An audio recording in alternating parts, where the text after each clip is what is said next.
The neocons are so Machiavellian that deny they are Machiavellian. True, that label was slapped on their foreheads by egghead political scientists. Richard Perle until he shorted his last name to Perle so he could be more edible to WASP conservatives.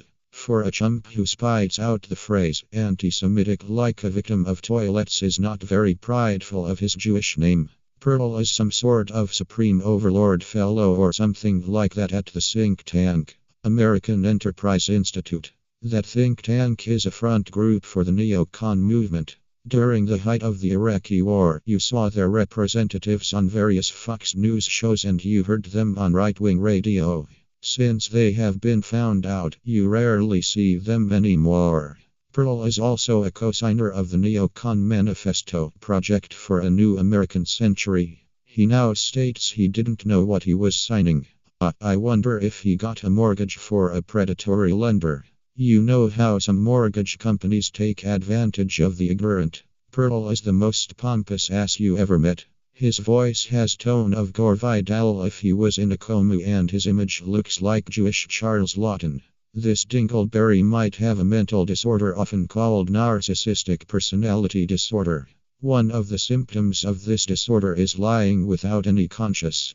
This ideological architect was behind the propaganda for the Iraq War. The neocons knew way ahead of the war that Saddam didn't have any WMDs, so they advised the Bush crime family to make the false claim. Like Bill Kristol, his involvement with the neocon movement was not successful until Bush 43 became president. Neocons were just an apparat movement.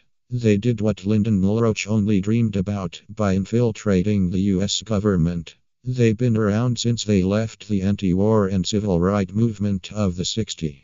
Now Perle, like his comrade John Bolton, is denying he was a neocon. Perle is saying that neoconservatism never existed. Like other neocons say, the label neocon is an anti-Semitic label. Really? I didn't know Dick Cheney was Jewish. They are not only political liar but they are pathological liars. If the American left calls them neocons or the Europeans call them neoliberals, this cabal should be convicted of war crimes. Can I get an amen?